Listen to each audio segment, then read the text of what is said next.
This is gold in this bowl. It's so sweet and so meaty, it's delicious. I'm gonna make lemony herb shrimp scampi. All right, Nancy, this is a super simple scampi, okay? Okay. Some butter.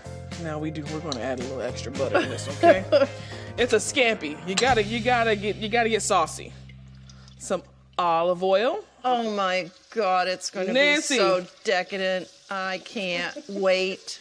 All right, so to that pot, I've added some freshly minced garlic. I love garlic. I love white wine. Cook off a little bit of that white wine first, and then I'm gonna add these beautiful, Nancy, this is gold in this bowl. I should be an ambassador for Carolina shrimp because it's so sweet and so meaty, it's delicious. And I'm just gonna cook the shrimp until it turns pink in color. And it will continue to cook once you take it off the heat, right? Because it's that cast iron pan. Absolutely. And that's where people, I think, get in trouble.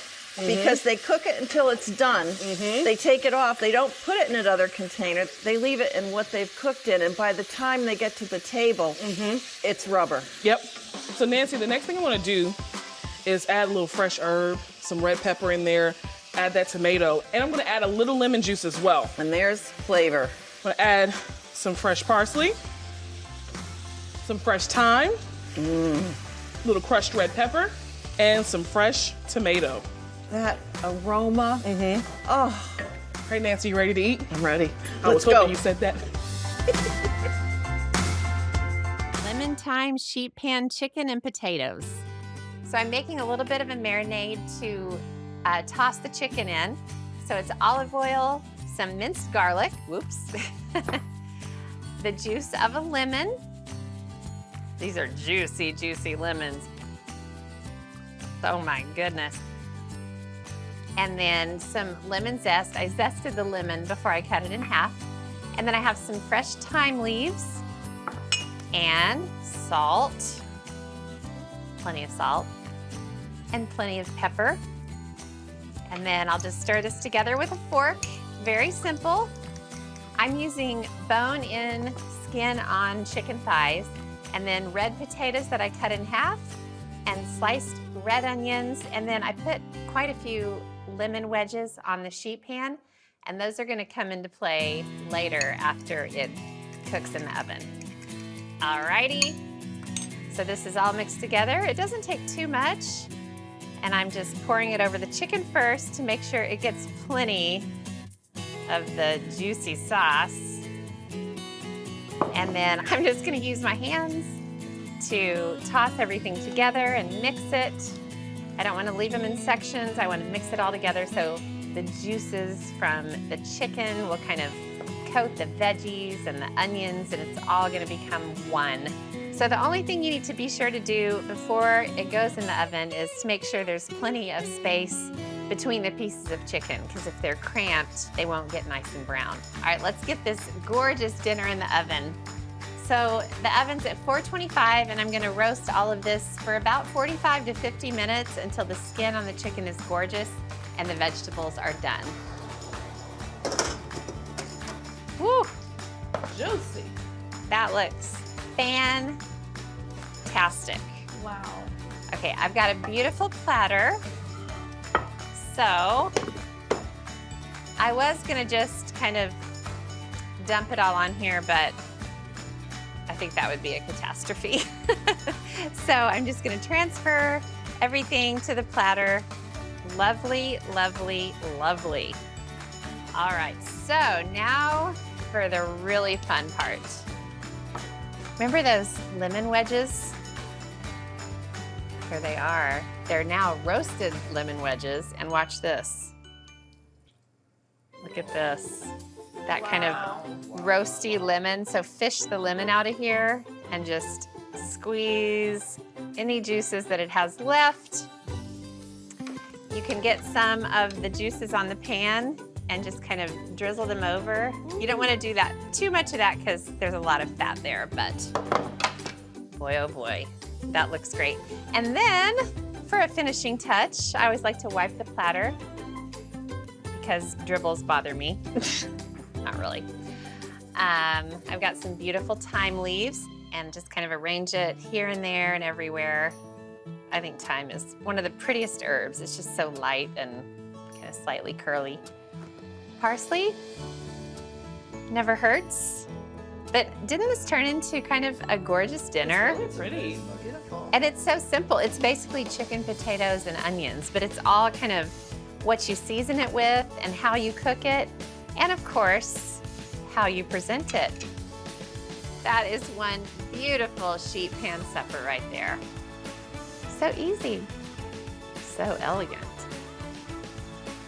When I invite people for dinner, I want them to feel really welcome. So instead of making something fancy, I make something very earthy. And I thought that'd be perfect for Frank and Stephen too. So what I thought I'd make is marinated loin of pork, which I'm gonna marinate here, and then I'm gonna cook at their house, and a Greek panzanella, which is like a Greek salad with bread in it. It's so good, it's a great combination. First, the marinade for the pork. I'm gonna zest 1 lemon. Whenever I do lemon juice, I always try and use this zest because it's got all the oils in it. It's so much more flavorful. Okay, next, 3/4 of a cup of freshly squeezed lemon juice. Right into the bowl. 1/2 cup of olive oil. That keeps the loins of pork really moist. I'm gonna do 6 cloves of garlic. I want this to be really flavorful. So I'm gonna do 2 tablespoons of minced garlic. I really wanna mince this finely so it doesn't burn when I cook the loin of pork. Right into the marinade. And then lots of fresh herbs. I have rosemary and thyme. I love the smell of rosemary. 1.5 tablespoons of minced fresh rosemary. Okay, that should be good for 1.5 tablespoons. You always want to measure it already minced. It's 1.5 tablespoons of minced rosemary as opposed to 1.5 tablespoons of rosemary minced. Big difference. Okay, 1.5 tablespoons.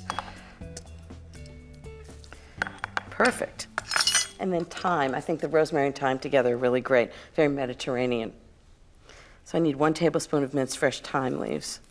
This is the kind of thing I think fresh herbs are really important. Somehow dried herbs just never have the same sort of flavor. I think it's because the oil's not in the dried herbs anymore. It's the oil and the rosemary and the thyme that really flavors things. Okay, I need about 1 tablespoon, so that should do it. Just give it a rough chop. Each herb has a really distinct flavor, and you want to choose the ones that are perfect for whatever you're cooking. So that's 1 tablespoon of thyme. I need 2 teaspoons of salt.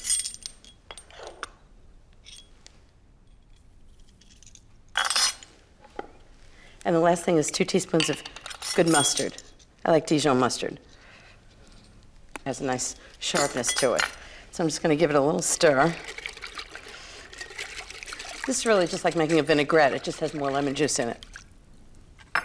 So I know this isn't very glamorous, but the best way to marinate meat is in a plastic bag. It really gets the marinade around the meat. So these are the pork loins. I've got 3. They're about 1 pound each. It's a really inexpensive cut of meat. I think it's fantastic. Each one serves 2 people. After it's cooked, I'm just going to slice it like that. So to marinate it, I'm going to put it right in this plastic bag.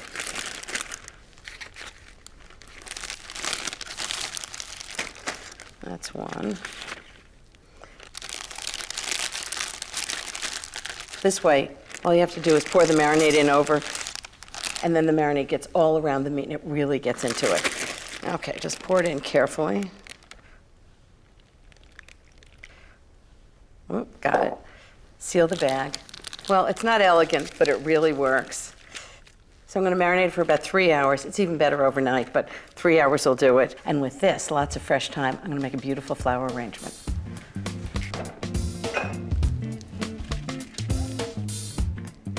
So for the pork loins, a few tablespoons of olive oil in a pan. I'm going to do this actually the way restaurants cook meat, which is to sear it in a pan and then bake it in the oven. So just lift it right out of the marinade, put it right into the pan.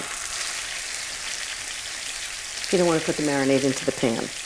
You want them as dry as you can so that they really sear. I'm just going to sear it for about 2 minutes on each side so it just browns.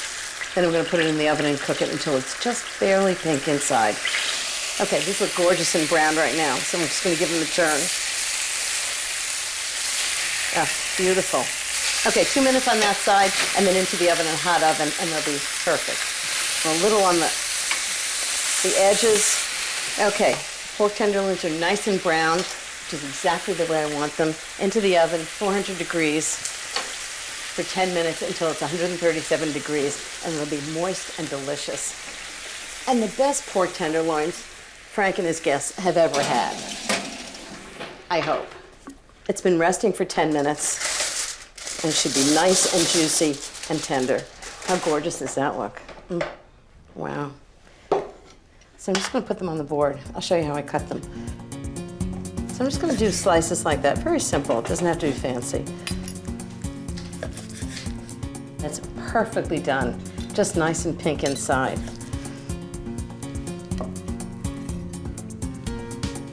Rosemary, bruschetta, all the Italian you need to know. So I have nice loaf here. This is a sourdough. When these start to get really small, it's more of a crostini.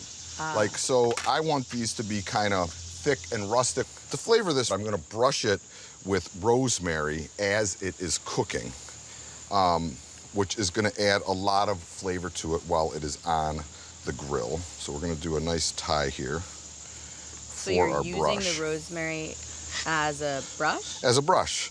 The rosemary is now my pastry brush. So we get this bundle in the end, get my little fat fingers through there. All right. I'm gonna put some extra virgin olive oil. We're gonna take our olive oil and we're gonna brush our bread, both sides of the bread with it.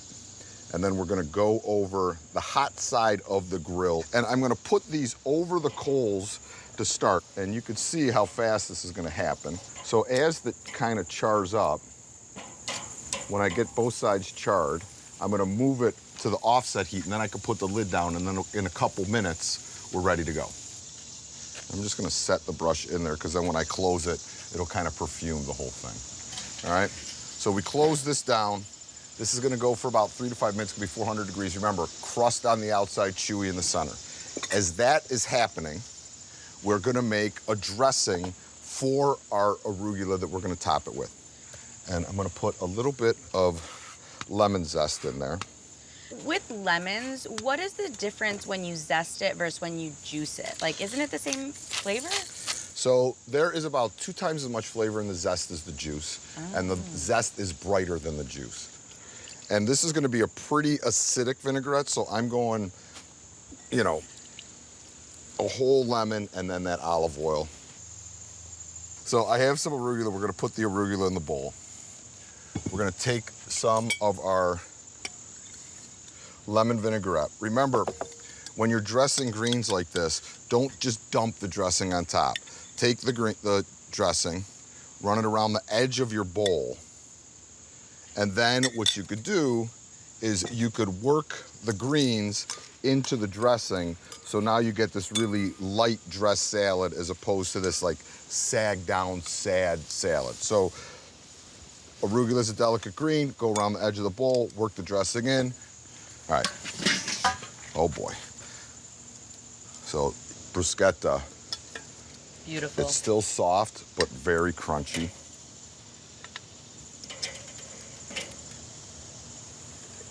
Right on the platter here. Oh! We have a man down, but we're only feeding 3 today, so I'm all right. It could happen to anybody. So now we take our garlic clove with our 3 remaining bruschetta, and I rub them on that crunchy bread. And when we rub them on the bread, they're gonna get that really kind of bright garlic flavor. We now take our greens, we just drop them on top.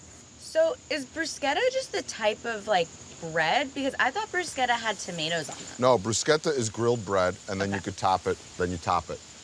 A tomato bruschetta is a type of bruschetta. Ah. And then we take Parmesan, and I'm just gonna take these big peels of Parmesan.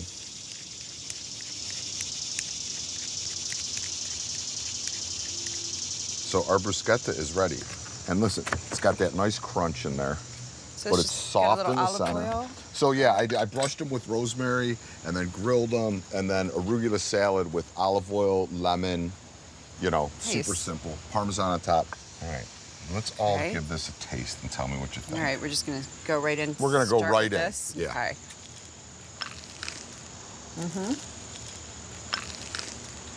I totally understand what you mean about having it be crispy on the outside, but soft and like kind of tender on the inside. It's a perfect combination of textures. It's got that nice char. It's crispy but chewy.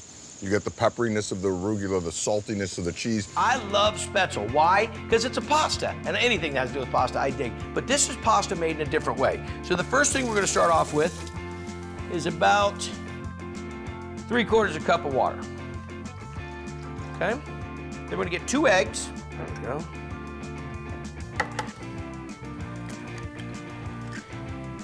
Touch of some salt and some flour. 2 cups. Now this I will actually measure. Although the eggs are a little bit different size, I'm actually gonna measure this. I just try to keep it somewhat legitimate. There you go, how's that? Did I clear that off with a knife good enough? Okay, here we go.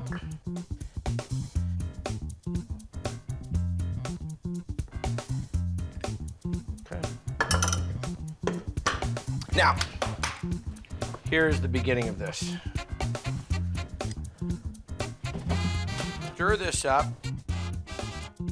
Here's what we got. A colander, this Spaetzle mixture, which you can see is really tacky, almost a little bit runny. And this right here is with eggs, water, 2 cups of flour, and a little bit of salt. And we're gonna be going into some salted water here in a second. Put a little bit of salt in there. Okay, boiling water. And with this dough blade, this knife, I'm just gonna start to cut this through the bottom of the colander and just dropping right in there. That's good for that batch. Oh, beautiful, beautiful, okay? So take a look at this. Now we'll just give this a quick little stir. And what's gonna happen here is as these start to float, they'll be done. We'll pull them out and then hit them into this awesome butter sauce, which I need to work on my butter sauce. So, let me move this back here, grab a saute pan, and let's talk about butter sauce. So we're gonna start with butter and a little olive oil. There we go.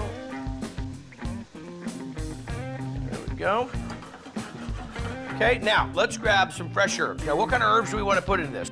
One of the herbs that goes along with it so well is marjoram. Now what does it taste like?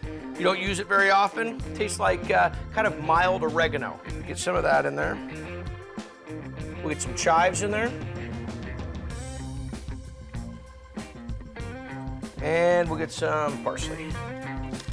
Just the leaves, okay? A couple cloves of garlic. We'll give it a little smash to start it off with. Then as we dice it, it's already done for us.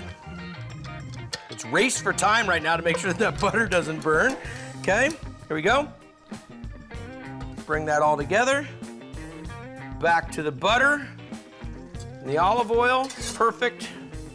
Now before this gets too hot on me, just a touch of some white wine, like a little bit of that acid coming in there. Nice and easy. Bring it over here. Look at that. That flavor is just going to be awesome. Little hot Spaetzle. So I made this Spaetzle from the colander into the hot water.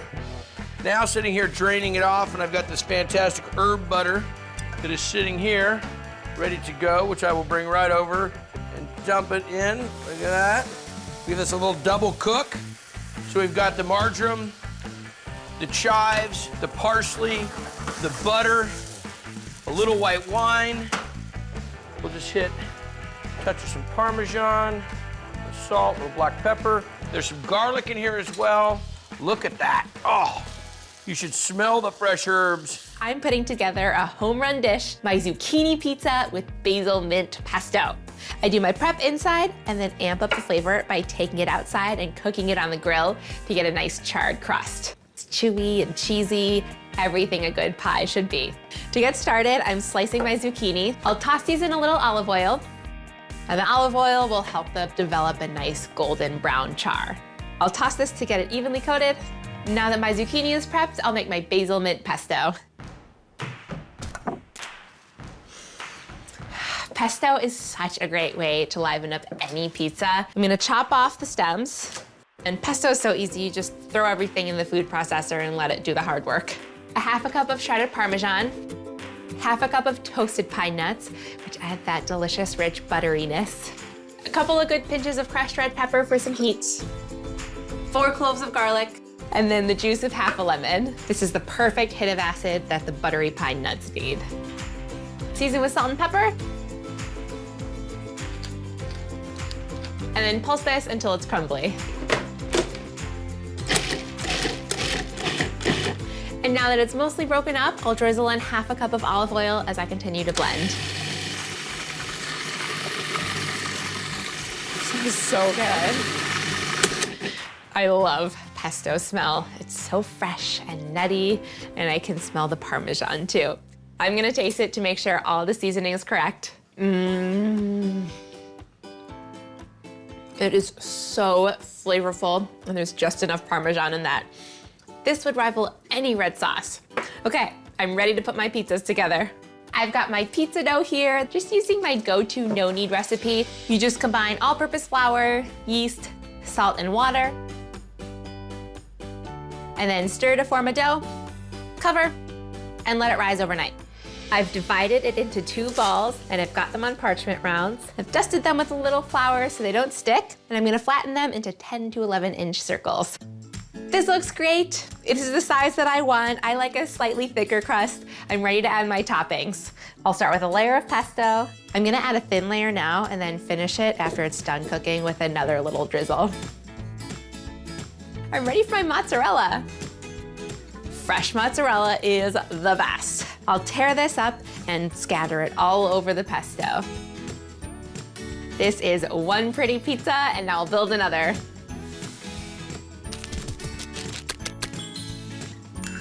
These pizzas are gonna be too good, but not too good to eat. Okay, it's time to grill. Okay, so first we've gotta grill the zucchini and get some nice char marks on it. It's oiled and ready to go. I'm gonna put it on right here. I'm just grilling the zucchini for about a minute on each side, just to get those nice char marks. I'm also gonna grill the lemon because that's gonna caramelize it and make it taste a little funky and really good. Okay, the zucchini is ready to flip. I can see some of the brown marks around the edges. Okay, now that the zucchini is nicely charred, I'm gonna salt it. Do you think you can handle helping me out grilling the pizzas? I never thought you'd ask. The pizza stone has been preheating and it's ready to go. Just slide it on. Okay, I'm gonna put some of the zucchini on. We don't want them to overlap. Just a single layer of zucchini, kind of an abstract fashion. That smells so good. Do you smell that, pesto? Okay, we're gonna keep this closed. Okay. It'll cook at 500 degrees for 6 to 9 minutes until the cheese has golden splotches all over. If you're cooking it in a regular oven, same time and temp. Oh my gosh, I can smell the basil. We're making a stuffed tomato, no mozzarella. We're gonna put some parm in there later. Sonny, would you help me build this herbalicious stuffing? We're gonna put spinach and arugula chopped up inside the stuffing. And I'm just gonna show you, I'm just gonna hollow out the tomato. You've gotta kind of go in there and detach that inner part if you really wanna get the tomato right, and then just hollow it out. Just scoop the insides out into the bowl. Chef, you said just the spinach and the arugula, or do you want me to hit, okay. I'm just scooping this out. Alex, I'm so excited for this dish. I love stuffed tomatoes. By the way, I love how hungry you are, Kate. I just want to say that when I go home and cook for my daughter, she stands there like a cat looking at a bowl of cream across the room. I think Katie wants to say she's eating for 2. But let me just stop you on that, Katie, because I actually think you're eating for 3, because you already ate for 2. It's that you're just so healthy and you work out so much. No one knows, so just start saying you're eating for 3 now. Oh no, then people think I'm having twins. Well, that's true, right. Jeffrey and Jeff are just sitting there like, this looks lovely, and you're like... I can't, like, I love stuffed tomatoes, and I see chickpeas over there, so I've never had that, and I'm pumped. I just want you to know. Yeah, I've never had that either. I feel like I've only had, like, rice and stuff, you know, This is also breadcrumbs. a great way, what you're doing is you're also using tomatoes that are technically out of season, but this is a great way to treat them.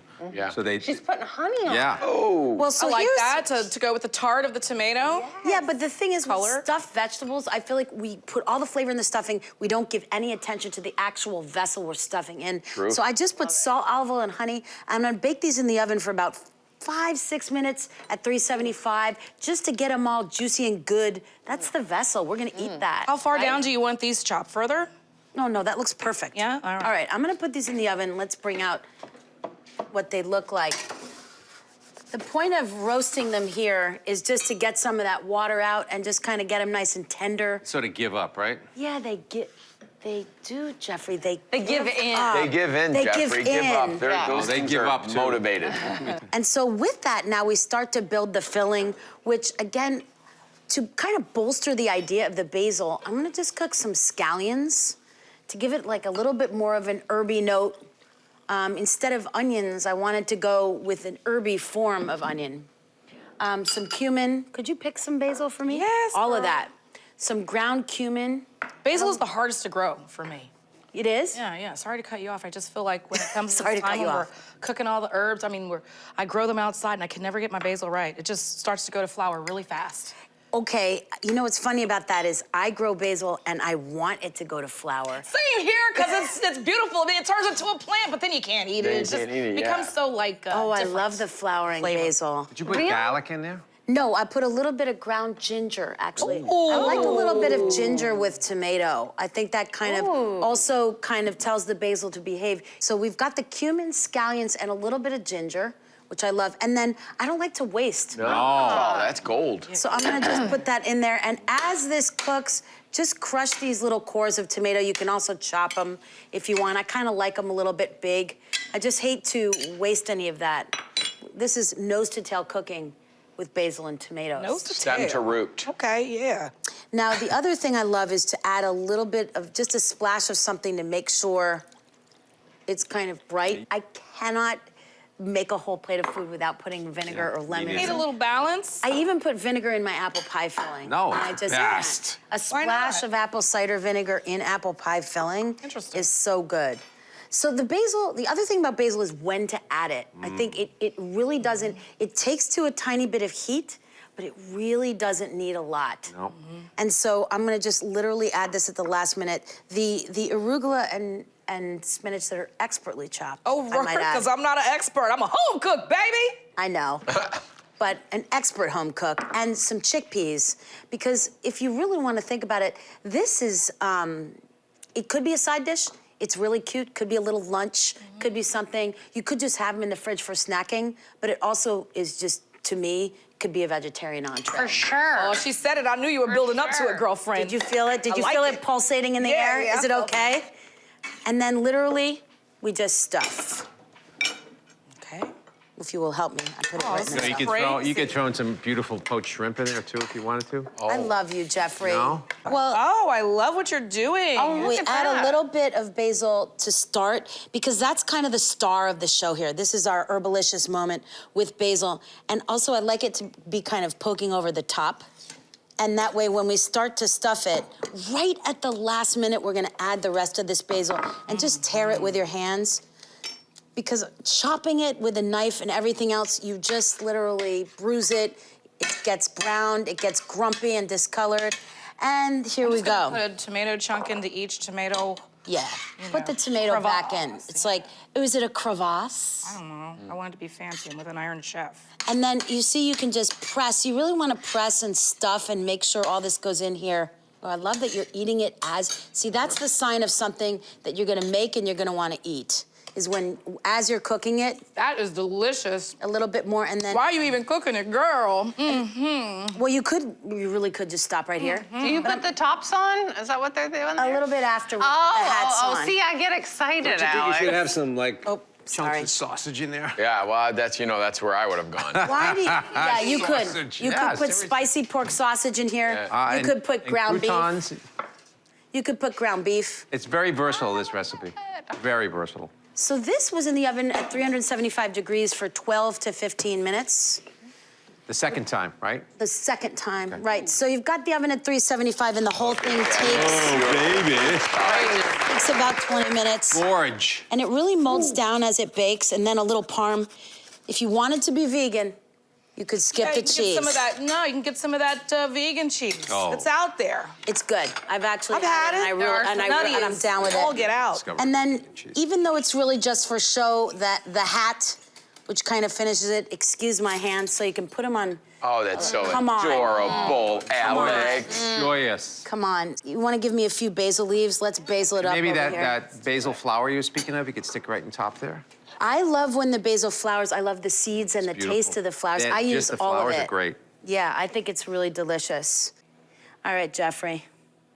I'm coming in. I'm scared of your critique. I'm gonna put some. I'm gonna be like Jeezy. Hold on. It needs a little more herb. Whoa. It needs a little more salt. Olive oil maybe on top It of that. needs a little olive oil. That's a Katie move right there. Out of that, in the It needs olive a little oil. cheese. That's a Katie moment. Hold on, more cheese. It does. And you gotta go back to the olive oil and then the salt and then more basil. He I just love keeps that you going. fuss. Lids on those babies too. I want a hat. All right, and then for you, even though I've used my hands the whole way, Beautiful. Look at the black plate you chose too, even better. I'm very Mediterranean. This is very avant-garde. This is right That is- up my alley. That is beautiful. Am I supposed Okay. to try it? Oh, Dig in. What about our other guests? Here, come on. Well, no, you take the first Ladies bite, buddy. first. You You can gotta. even use a basil leaf to cover where the tomato I stem love was. that. To kind of Look, mimic Can you see the, that? How beautiful that is? the leaf of We where just the for a second. tomato was, the vine. From Beautiful. whence it came. Pass it down. They're too busy Oh eating. gosh. Alex, that's so good. Crazy. You know, the tomato just still has some weight to it. It still remains a tomato versus a sauce, which is hard to do. I love how juicy this is. I love the way you cut into it. I love when things are stuffed because I think people love a surprise. Jeffrey, how good is that? You could totally pre-make this. It's a complete taste. And what I mean by that is that it is, you don't taste one thing, you taste the marriage of everything, and it's so luxurious. Today I'm making my easy tomato and basil lasagna roll-ups. What? Oh yeah, this is curb appeal on 10. I love roll-ups. All right, so this is a great dish for the whole family. It's such an easy dinner to throw together during the week. And I start by doing this quick hack of how to get your lasagna noodles pliable without being over pliable and like breaking apart. So I've got like 12 in here in my baking sheet that's got the lips, right? Or the edge. This is piping hot water. Just pour it out. Oh, right out of the kettle. huh? Right out of the kettle, right over the top. Make sure you cover it. You more actually spread. should move them around a little bit if you see like they might stick before you cover them up with aluminum foil, just so they make sure you've got moisture between all of them. And then just cover it up about 15 to 20, maybe 25 minutes, and they're perfection. Take a look at that.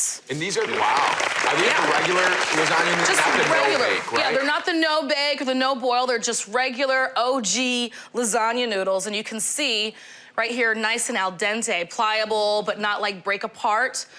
So when they come out of the sheet, if you need to, you can give them a little dry. I'm gonna make the filling, okay? So ricotta cheese. This is an Italian shredded cheese blend. Get a couple of eggs whisked in there. Just gotta kind of hold it together, make sure it doesn't all completely melt. Some parsley, some basil. I want this super herby, just like, you know, littered with herbs. And then to bring it up a little bit, I always add in some lemon zest. Cool. And a little bit of spice of the red chili peppers. That's it. That's it. No yeah. bechamel. It's so, No, it's nice. It's not light. at all. Light. Yeah, so I'm just gonna go ahead and add some black pepper. The cheese already carries a little bit of salt, but it's okay to, for good measure, throw some down. And then just get in there. Oh, yeah. Yeah, about half. And then I like to kind of tilt it corner to corner, full coverage. Now remember, I've got the lasagna noodles that I kind of dried off. They were sitting for about 15, 25 minutes in that piping hot water and the steam coming up from the aluminum foil. And then just kind of get in here. It's about 1/4 cup. And then just start rolling. Oh, man. How could these not be good? Don't do a tight roll either. Just kind of be really nice and gentle about it. That's cute. It's cute. That's cute. It's cute. Right, it's curb appeal. It's curb appeal. So we're not done yet. Now we're just gonna pour over the top the remaining sauce. Make sure you get it out. Now, if you're like you're my mom, you'll add a little bit of water. Yeah. Swish it wrong with around, that. you get everything out. Nothing But make wrong. sure you pick a sauce with ripe tomatoes. That way it's sweet and it's delicious. All right, so there it is, 375 degrees. My oven is at that. I'm gonna cover this up with a little bit of aluminum foil. And then it's gonna cook for about 20, 25 minutes. And then uncover it. And when you uncover it, it's really just so you get some of those crispy tops. You know what I'm saying? All right, $3.75. And, oh, thank you, Top? GC. Gentlemen. And I'll take that one out, put this one in the bottom. Got it. Here it is, you guys. A nice sprinkle over the entire top of some parm. Oh. Sonny, make it rain. And then I just like to come in and marry it. So a little bit of fresh parsley, a couple of pieces of fresh basil going in the little top chimney there. Sonny. And there you have it. Perfect. The tomato, everything is so delicious and tasty and just perfectly seasoned. The cheese is just the right amount of cheese. I actually like this better than the regular lasagna. Way to go. I met a group of great new friends at our homeschooling co-op in Bartlesville this year. Now, school's out for the summer and we haven't seen each other for a few weeks, so I decided to have them out to the ranch for a girls' dinner. So it should be a lot of fun. I'm making a really summery chicken salad for dinner, and to go with it, a fresh herb pizza. So I'm gonna get started on the dough. I've got 3/4 of a cup of pretty warm water, and I sprinkled in half a teaspoon of yeast, and I'll just let that sit and start to work its magic. And then I'll add 2 cups of flour to the mixer. This is my favorite pizza dough in the entire universe. It is so delicious and so foolproof. Half a teaspoon of kosher salt, and then I'll just put the mixer on low, and I'll drizzle in a 1/4 cup of olive oil. Another fun part of tonight is the girls have never been out to the ranch, so we're really gonna have a fun time. I just love them. They are so much fun. So I'll drizzle in the olive oil, and it'll just slowly mix it into the flour and salt. And by now, the yeast and water mixture should be good, so I'll just drizzle that in and let it mix in slowly. The great thing about this pizza dough is you can make it an hour before you need it, or you can make it 3 days before you need it. It lasts for a really long time in the fridge. Okay, now it doesn't take long at all for it to come together. I'll give it just a little bit longer. Now I'm gonna put the dough into a bowl. So I'll drizzle in a little bit of olive oil, smear it around to coat it. So I'll just put it into the bowl, turn it around so it gets coated in olive oil.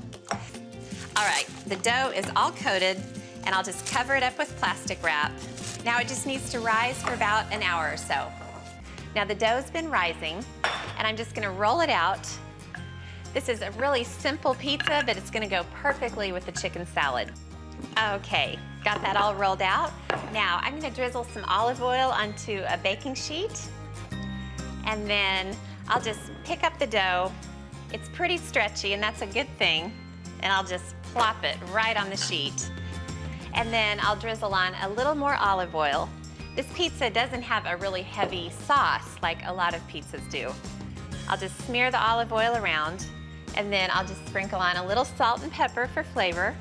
And then, of course, this is pizza, so I have mozzarella cheese, and I'll just slice some thin slices.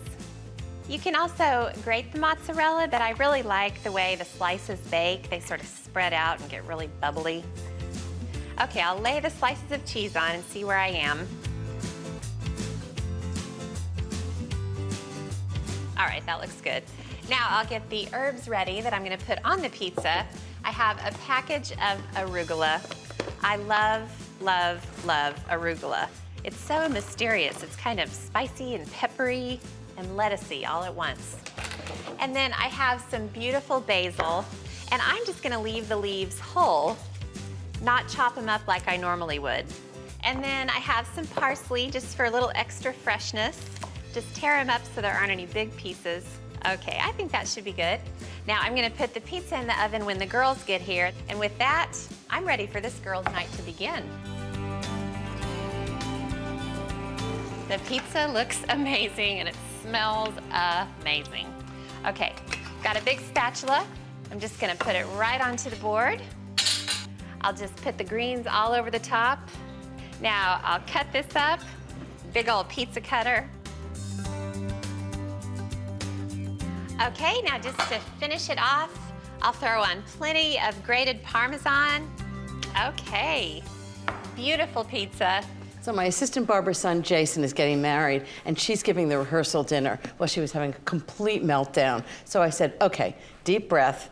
We're gonna do this together. You're gonna go out and buy some really wonderful things in town that you can serve as a buffet, and you and I are gonna make some delicious things to go with it. So first, I'm making tarragon potato salad, and she's out chopping. So first, I'm just gonna test them, make sure they're really done. And I just use a cake tester, a skewer. Okay, no resistance, exactly right. I'm gonna drain them. I'll show you what I do. I have a little secret about this. So this is 2 pounds of Yukon Gold potatoes.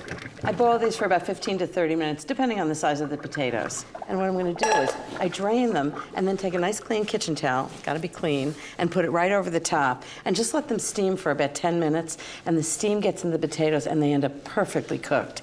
So in the meantime, I'm gonna make the dressing.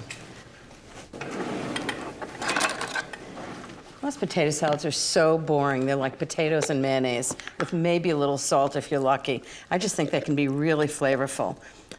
I add lots of fresh herbs like tarragon and dill. I start with 1 cup of mayonnaise. You don't have to make your own. 2 tablespoons of lemon juice.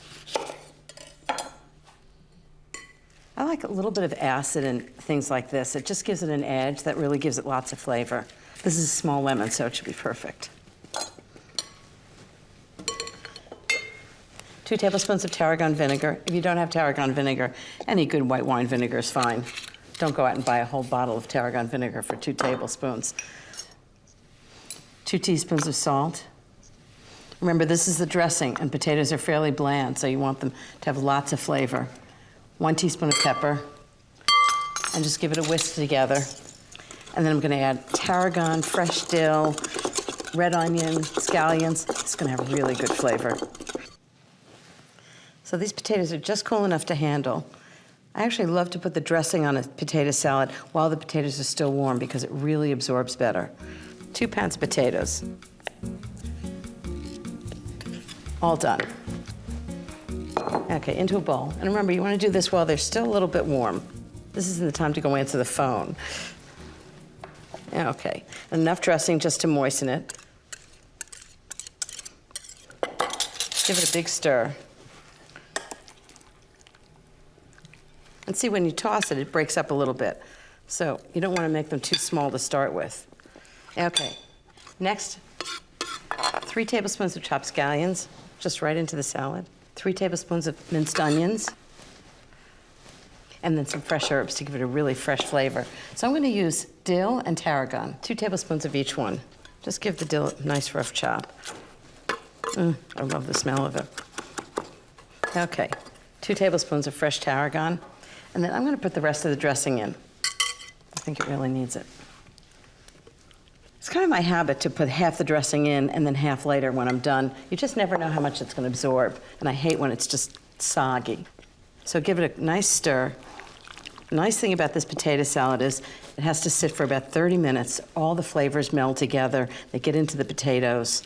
So I'm just going to let this sit here. And then Barbara and I are going to have the tasting. See if it's good.